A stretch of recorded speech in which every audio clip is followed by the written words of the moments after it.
Park found the ship floating in the dark space between two dead stars. It was big, broken, and completely silent. Her scanner showed no life signs. No power. No heat. Just metal and shadow, drifting alone for what looked like centuries. She guided her small freighter, the Daisy, close to the wreck. The ship was, she knew their designs, long and sharp like a blade made for cutting through the void. But this one had a hole in its side big enough to fly through. Something had killed it long ago. Put on her suit and crossed over. The inside of the ship was frozen solid. Ice covered the walls. The bodies of the crew had turned to dust long ago. She moved through the corridors with her flashlight cutting through the darkness. She was looking for anything valuable: fuel cells, navigation chips, weapons. What she found was much better. In the cargo hold, locked behind 3 layers of security doors that no longer had power, she discovered 12 containers of void blood. The crystals glowed with a soft purple light. Each one was worth more money than she would make in 50 lifetimes of salvage work. Void blood was the rarest fuel in the galaxy. A single crystal could power a starship for 100 years. The Empire controlled all known sources. They killed anyone who tried to mine it. They killed anyone who tried to sell it.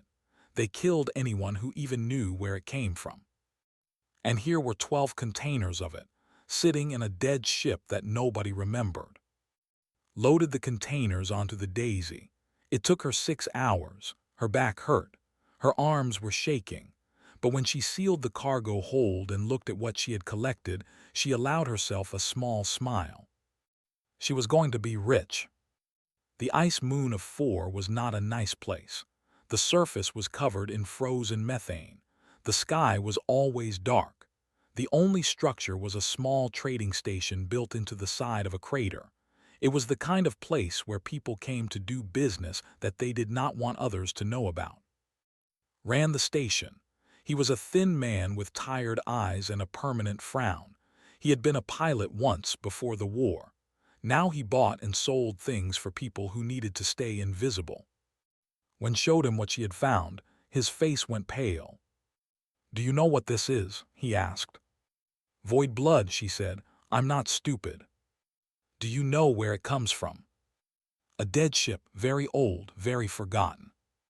Shook his head slowly. He looked at the crystals like they were poisonous. "The Empire marks every shipment. Every single crystal has a signature that they can track across the galaxy. The moment you opened those containers, they knew." Felt something cold move through her chest. "How long do I have?" "Maybe a week, maybe less." He walked to his communication console and started typing. "I'm checking the bounty boards." The screen filled with text, saw her face appear, her ship's registration, her last known coordinates, and at the bottom a price that made her breath stop. 10 million credits, alive if convenient, dead if necessary. "They're sending hunters," said quietly. "A full team, 6 of them." Had heard stories about hunters. They were the elite soldiers of the Empire, bigger than humans, stronger, faster. They had scales like armor and claws that could cut through steel. They had never failed to catch their target, not once in 300 years of recorded history. "You need to run," said. "Take your ship, go to the outer territories, change your name, change your face. Maybe they won't find you." "Maybe." "Probably they will find you, but maybe you can live a few more years." Looked at the bounty notice on the screen. She looked at her own face staring back at her, the face of a dead woman walking. "No," she said. Turned to her with confusion in his eyes. "No what?" "I'm not running. These are hunters. Do you understand what that means? They have killed creatures 10 times your size. They have hunted species that could read minds. They have tracked targets across 100 star systems. You are one human woman with a cargo ship. You have no chance." Was quiet for a long moment. She thought about her life. She thought about the mountains of Provence where she grew up. She thought about the army training camps in Seoul where she learned to fight. She thought about the 3 years she spent alone in the fringe territories, surviving on nothing but her wits and her will. She had been hunted before, by men who thought she was weak, by pirates who thought she was easy prey, by criminals who thought a woman alone in space was a gift waiting to be taken. They were all wrong. "I want you to leave," she told. "Take your personal ship, go somewhere safe. Don't come back for at least 1 month." "What are you going to do?" Walked to the window and looked out at the frozen landscape of 4, the darkness, the ice, the endless cold. "I'm going to wait for them," she said. "And when they come, I'm going to show them why humans are still alive in this galaxy." Stared at her for a long time, then he nodded slowly. He had known for 5 years. He had seen her walk into situations that should have killed her. He had seen her walk out again every single time. "Good luck," he said. "I don't need luck," replied. "I need them to underestimate me, and they will, they always do." 6 hours later, ship left the moon, watched it disappear into the dark sky. Then she turned back to the empty station and began to prepare. The hunter ship arrived 3 days later. It came out of hyperspace like a knife cutting through silk. Smooth, silent, deadly. The ship was called the Inevitable, and it had never returned empty. Commander stood on the bridge and looked at the ice moon below. His scales were dark green, almost black in the low light. He was tall, even for a 2.5 meters of muscle and bone and centuries of hunting experience. He had killed 47 targets in his career. Criminals, rebels, thieves. All of them had begged for mercy at the end. None of them had received it. "One human female," he said to his team. "This should take less than a day." His second-in-command pulled up the target information on the screen. Park, human, age 32, former military, current occupation, salvage and transport, no known combat enhancements, no known weapons beyond a standard pistol. "She's still on the moon," reported. "Her ship is docked at the trading station. She hasn't even tried to run." Made a sound that might have been laughter. Humans, they freeze when they are afraid. It's in their biology. They see a predator coming and their bodies stop working. The tracker, a young hunter named, leaned forward with interest. "I've never hunted a human before. Are they difficult?" "Difficult?" shook his head. "They are soft. No claws, no scales, no natural weapons of any kind. They tire quickly. They need constant food and water. Their bodies break easily. The only reason they survived this long is because they breed fast and they had no real predators on their home planet." "Then why did Command send a full team?" asked. Waved his claw dismissively. "Protocol. The cargo she stole is valuable. They want to make sure we recover it. The human herself is nothing. She will be dead or captured within hours of us landing." The team prepared for the drop. 6 hunters in total, and were the leaders, was the tracker, and were combat specialists, handled communications and psychological operations. They wore light armor and carried plasma rifles. Also had a neural disruption blade, a weapon that could paralyze a target with a single cut. The drop pod launched from the Inevitable and fell toward the surface of 4. It punched through the thin atmosphere and landed hard near the trading station. The hunters climbed out into the frozen air. The first thing noticed was the cold. Were warm-blooded reptiles. They came from a planet where the average temperature was 40 degrees above what humans considered comfortable. The cold of 4 was unpleasant. Not dangerous yet, but unpleasant. "Move quickly," he ordered. "Find the human. Secure the cargo. We leave before the cold becomes a problem." They approached the station in formation. It was an ugly building made of metal and dirty windows. No lights were on inside. No movement. No signs of life except for the single human heat signature that was tracking. "She's in the lower cargo deck," reported. "Not moving, probably hiding." They breached the outer airlock with a shaped charge. The door blew inward with a shower of sparks. The hunters moved inside with their weapons raised. The corridor was dark and empty.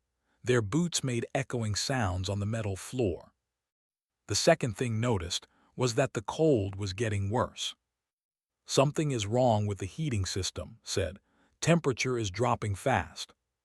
Checked his arm display. The internal temperature of the station was already below freezing. Frost was forming on the walls. Their breath was making clouds in the air. She disabled the heating, he realized. She's trying to use the cold against us. Laughed. A clever trick, but it won't save her. We can survive this temperature for several hours. Then we have several hours to finish this, said. You take point, find her. Moved ahead of the group. He was the youngest hunter, eager to prove himself. His tracking implants showed him the heat signatures of his teammates behind him and the faint glow of the human somewhere below. He followed the signal through a maze of corridors and down a set of stairs. The signal led him to a storage room. The door was open. Inside, something was glowing with heat. Raised his rifle and stepped through the door. The room was full of old containers and broken equipment. In the center, on top of a metal crate, was a burning fuel canister. It was giving off heat and light, but nothing else. A decoy. Understood his mistake 1 second too late. Dropped from the ceiling behind him.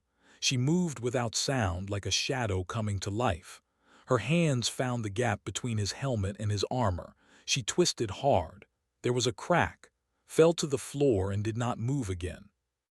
Picked up his communicator. She pressed the button and spoke in broken. Her accent was terrible, but her words were clear. 5 left, leave now or stay forever. On the other side of the station, heard the message.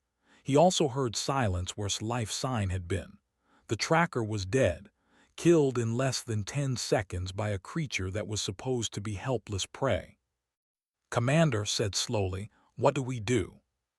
His claws tightened around his rifle. His pride burned hot inside his chest. No human had ever killed a hunter, not once in all of recorded history. This woman was not going to be the first. "We hunt her down," he said, "and we make her death slow." The team moved deeper into the station. The cold grew stronger. The darkness grew thicker, and somewhere in the shadows was waiting for them. She had drawn first blood. Now she needed to finish what she had started. The station had become a frozen maze. Ice covered every surface. The walls were white with frost. The air was so cold that it hurt to breathe. Every few minutes, a pipe would crack somewhere in the darkness, and the sound would echo through the empty corridors like a scream. Split his team into pairs. He and would search the upper levels, and would take the maintenance tunnels, would stay at the central hub and monitor communications. "Stay in contact," ordered.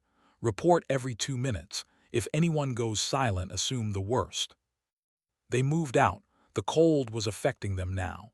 Could feel his movements becoming slower. His scales were cracking at the edges. Bodies were not made for this kind of temperature. They needed warmth. They needed sunlight. Here in this frozen tomb, they were slowly dying. But the human was dying too. She had to be. Told himself this over and over. Humans were even weaker than in extreme conditions. She couldn't survive this cold for long. He was wrong. And entered the hydroponic bay through a side door. The room was large and dark. Dead plants hung from the walls like ghosts. Broken growing tanks were scattered across the floor. It smelled like rot and ice. "I don't see anything," said. His voice was shaking from the cold. "Keep moving," replied. "She has to be somewhere." They didn't notice the vents. They didn't see the small holes in the ceiling where the air recycling system connected to the room. They didn't know that had spent 3 hours modifying those vents to pump pure nitrogen gas instead of oxygen. The gas was invisible. It had no smell. It simply replaced the air, molecule by molecule, until there was nothing left to breathe. Was the first to feel dizzy. He stopped walking and put his hand against the wall. "Something is wrong," he said. I can't think clearly." Turned to look at him. "What do you mean, we need to keep?" He never finished the sentence. His legs folded under him. He hit the floor hard. followed a moment later. They lay there in the darkness, their lungs trying to breathe air that no longer had any oxygen in it. Waited 5 minutes to make sure. Then she entered the room through a different door, wearing a small breathing mask she had made from salvaged supplies. She took their weapons. She took their communicators. She left their bodies where they fell. 3 down, 3 to go. Was getting worried and had missed their last 2 check-ins. She tried to contact them on every channel. Nothing, just static and silence. "Commander," she said into her communicator, "we've lost contact with the maintenance team." His voice came back, tight with anger. "Understood, stay at your position. We're coming back to regroup." Didn't like being alone. She was not a combat specialist. Her skills were in talking, negotiating, breaking people down with words instead of weapons. But there was no one to talk to here. Just the cold and the dark and the feeling that something was watching her. She activated the station's intercom system. Maybe she could reach the human. Maybe she could end this without more death. "Human," she said, her voice echoing through every corridor. "I know you can hear me. My name is I want to talk." Silence. "You've killed 3 of our hunters. That's impressive, truly. But you must know this cannot end well for you. The Empire will send more hunters. They will never stop. Your only chance is to surrender now. I can promise you a fair trial. I can promise you." The lights went out. Every light in the station died at the same moment. The emergency power kicked in, but it only provided a dim red glow that made shadows look like monsters. His heart was pounding. Her night vision implants activated automatically. The world became a wash of green and shapes. She raised her weapon and scanned the room. Nothing. She was alone. Then something rolled across the floor toward her. Small, round metal. Recognized it too late. A grenade. A human invention. A simple device that created a burst of light so bright it could blind anyone looking at it. The grenade exploded. Night vision implants were designed to amplify light. When the went off, they amplified it 1,000 times. The light burned through her optical nerves like fire. She screamed and dropped her weapon. Her hands went to her eyes. She couldn't see anything, just white, endless white. She never saw coming.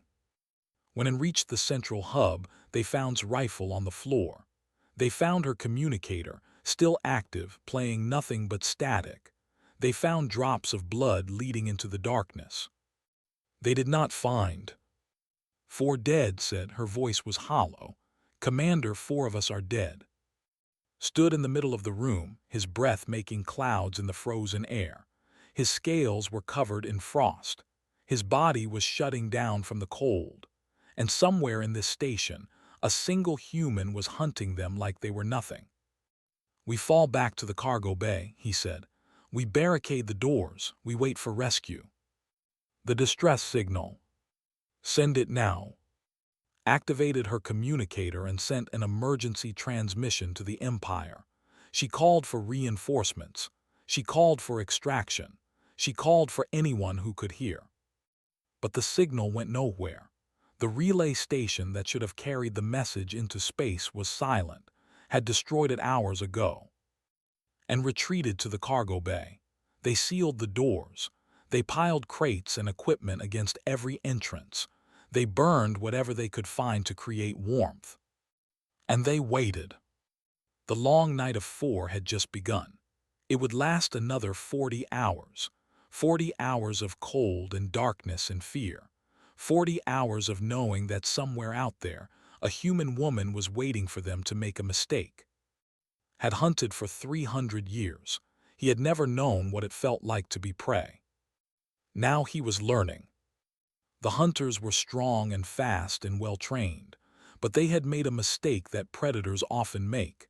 They had walked into her territory. They had entered her trap. And the trap was just beginning to close. The hunters were coming. They thought they were chasing prey. The fire was dying. Fed it another piece of broken furniture, but the flames barely grew. There was not much left to burn. The cargo bay was filled with metal containers and electronic equipment. None of it would keep them warm. Sat against the wall, her eyes half closed. Her scales had turned a sickly color. Frost covered her armor. Every breath she took was a struggle. "How long has it been?" she asked. Checked his display. 36 hours since we barricaded the doors. The rescue signal. Nothing, no response. Nodded slowly. She understood what that meant. Either the signal had not reached the Empire, or the Empire had decided they were not worth saving. Neither option was good. "Commander," she said, "I don't think I can stand up anymore." Looked at his second-in-command. They had served together for 50 years. She was the best soldier he had ever known, strong, loyal, fearless.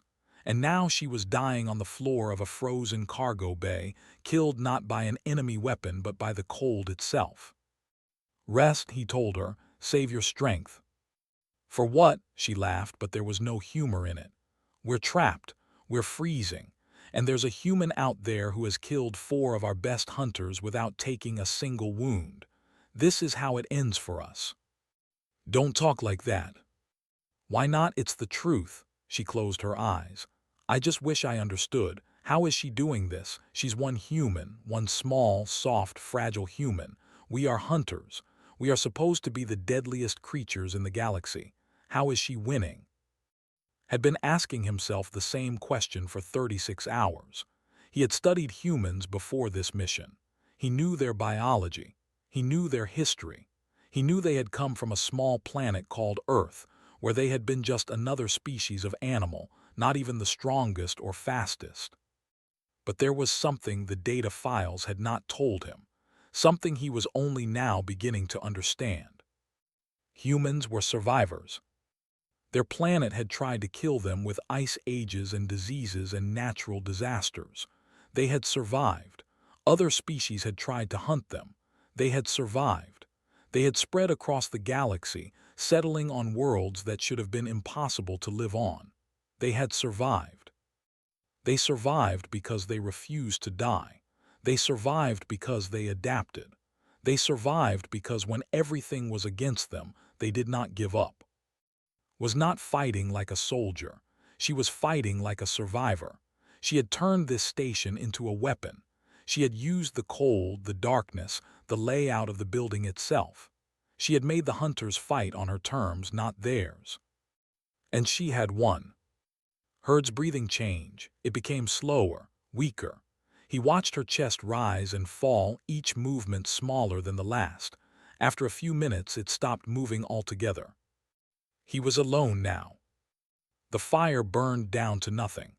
The cold closed in around him like a fist, sat in the darkness and listened to the silence.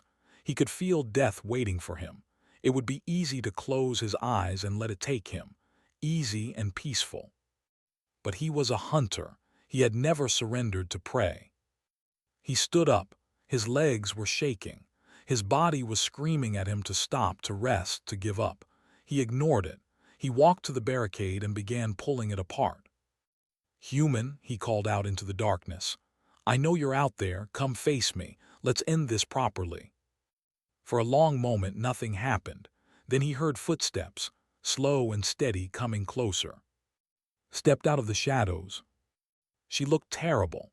Her face was pale and covered in dirt.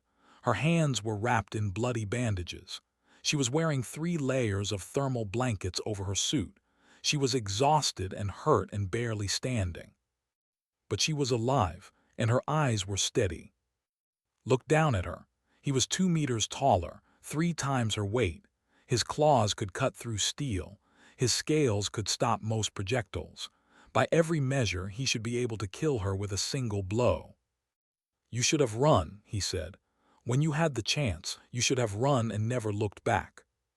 "I don't run," replied. "Then you will die." He attacked. It was fast, faster than should have been possible for someone so frozen. His claws came at her throat like knives. But was not there anymore. She had moved to the side, sliding under his arm like water. Her hand found the gap between his scales just below his shoulder. She had a knife there, a small blade taken from one of his dead hunters. It went in deep, roared with pain and spun around. His tail swept the floor trying to knock her down. She jumped over it. He slashed at her with his other claw. She ducked. He was bigger, stronger, faster. But she had been watching him for 36 hours. She knew how moved. She knew their weak points. She knew exactly where to strike. The fight lasted 11 minutes. At the end was on the floor. His legs would not work. The tendons had been cut. Blood was spreading around him in a dark pool. He tried to rise, but his arms gave out. Knelt beside him. She was breathing hard. Her knife was still in her hand.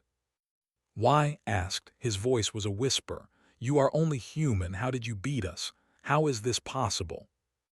Looked at him for a long moment. Then she reached down and took the command key from his belt, the key that would let her access his ship. "That's exactly why," she said. "Because I am human. Because we have been fighting things stronger than us since the beginning. Because we never stop. We never quit. And we never ever give up." She stood up and looked down at him. "Your ship is mine now. I'm leaving you a thermal blanket. Whether you survive is your choice." She dropped the blanket beside him. Then she walked away, out of the cargo bay, toward the exit that would take her to the inevitable.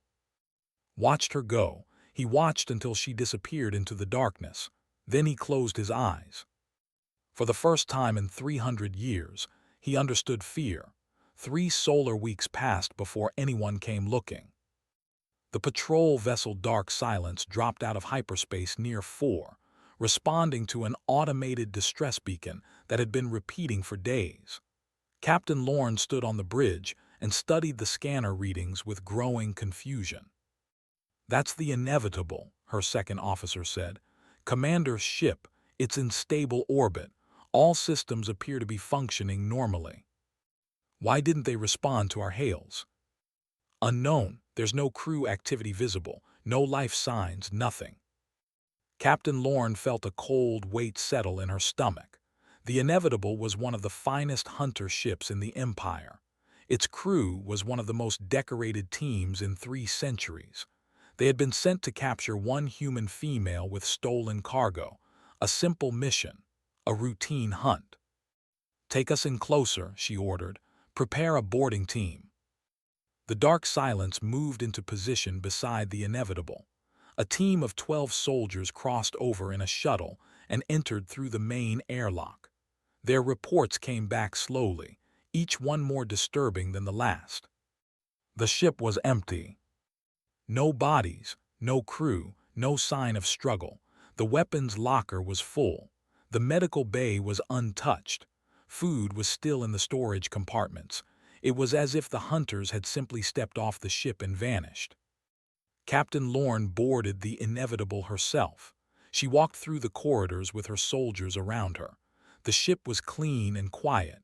Everything was in its proper place. The only sound was the hum of the engines, still running on automatic. She reached the bridge and stopped. Burned into the command console, carved deep with a plasma torch, was a message in rough script. The letters were uneven, clearly written by someone who was not used to the language, but they were readable. She was not prey. Captain Lorne stared at those words for a long time. She thought about Commander, the greatest hunter of his generation. She thought about his team, 6 of the deadliest warriors the Empire had ever produced. She thought about the human they had been sent to capture. "What happened here?" her second officer asked quietly. Lorne didn't answer. She turned to the navigation console and checked the ship's logs. The last entry was a landing on 4. After that, nothing. No records, no communications, no evidence of what had occurred on the surface. She could guess, though. She could imagine 6 hunters descending to that frozen moon, confident in their strength. She could imagine them entering the station, searching for their prey. She could imagine things going wrong, one by one, until none of them were left.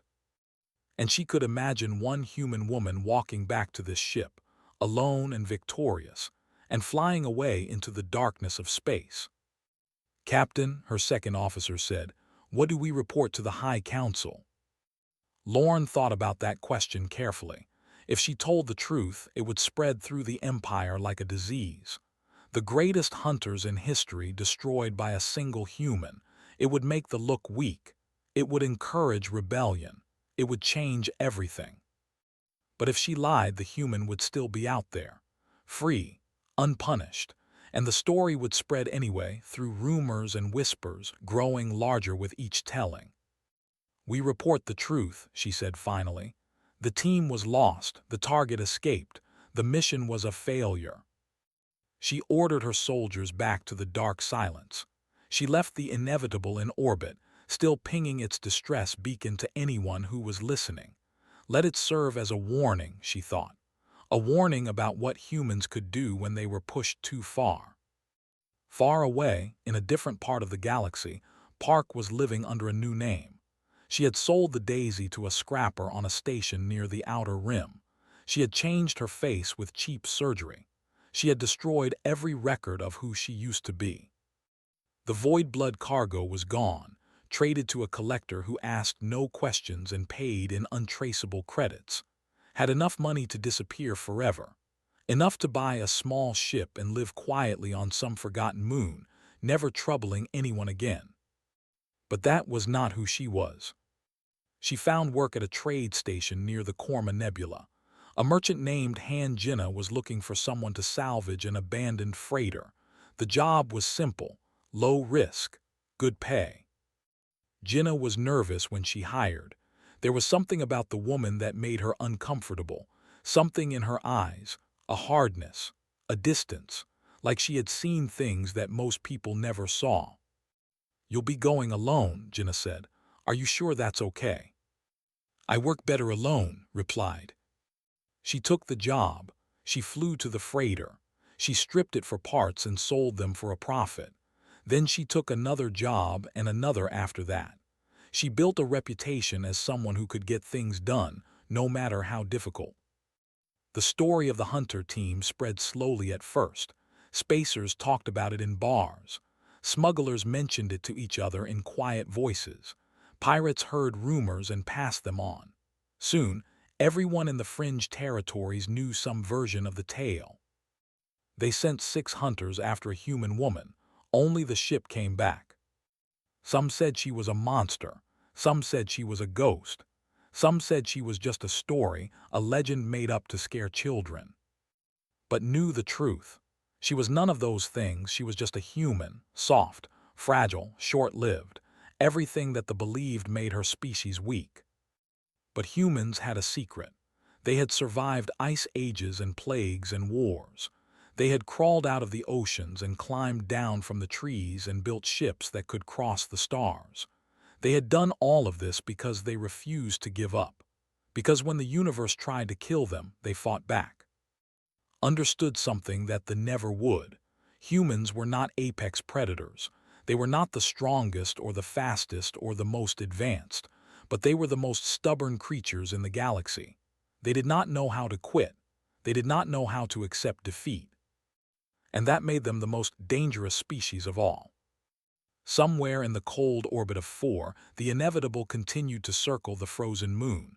Its transponder kept pinging. Its distress beacon kept calling. And on its bridge, burned into the console, 4 words remained. She was not prey. The galaxy was beginning to understand what those words meant, and it was afraid. They had no idea what was waiting for them.